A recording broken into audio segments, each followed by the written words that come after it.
Hi, kids. I'm still not feeling the best today yet, so I'm at home resting.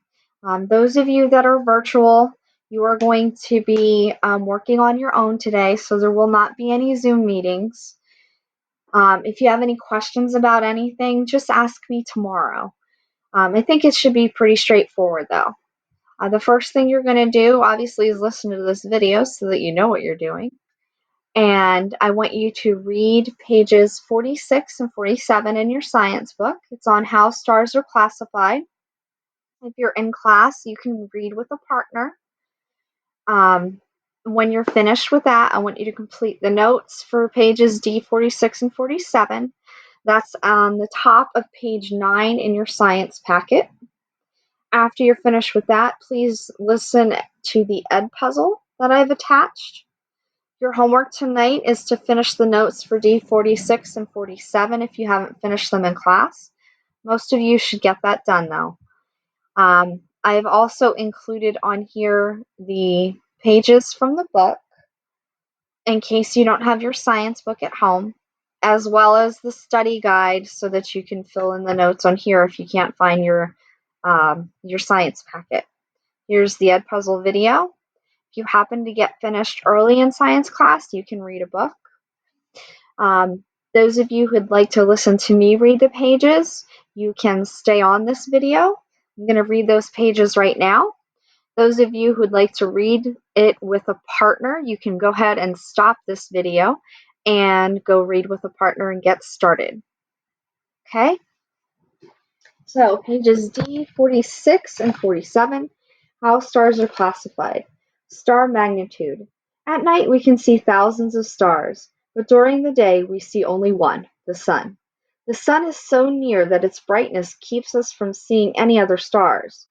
As you learned in the investigation, how bright a star looks depends on two factors, its magnitude, or brightness, and its distance from Earth. Suppose two stars that produce the same amount of light are different distances from Earth. They seem to have different magnitudes. The more distant star looks less bright when viewed from Earth, so its apparent magnitude, or how bright it seems to be, is less than its absolute magnitude, or how bright it really is. You can look, if you look at the bottom there, you can see um, two different um, captions there. The one at the top says this star has a greater apparent magnitude than the star below because it is closer to Earth. And then the one at the bottom says this star has a greater absolute magnitude than the star above. However, since it's farther from Earth, it looks less bright. On page D47, types of stars. On a clear, dark night, you can see that although most stars are white, some are blue and others look red. The color of a star is a clue to its surface temperature. Blue stars have the hottest surface temperatures, red stars have the coolest. Astronomers use surface temperatures and absolute magnitudes to classify stars. In the early 1900s, two astronomers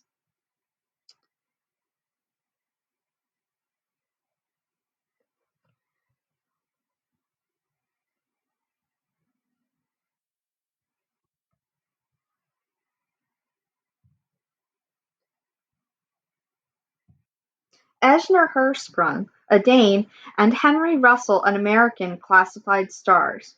They used a diagram similar to the one above. The diagram shows the relationships between size, magnitude, temperature, and color. The absolute magnitudes of stars are plotted from bottom to top. The brightest stars are at the top. The surface temperature stars are plotted from right to left. The hottest stars are on the left. The color of a star is shown by its background color. The size of each star is shown by its relative size on the diagram. Most stars are in a band that runs from the top left of the diagram to the bottom right. This band is called the main sequence. Look at the diagram. At the top left are bright, hot blue stars. In the middle of the main sequence are less bright, cooler stars, such as the sun. These stars shine with a yellow-white light. At the lower right in the main sequence are dim, cool red stars. About 95% of stars scientists have observed can be classified as main sequence stars. Go ahead and take a look at that diagram up there. So go ahead at this point, I want you to complete your study guide for pages 46 and 47, and then you can go ahead and watch the Ed puzzle. Okay, I'll see you guys tomorrow. Have a good one.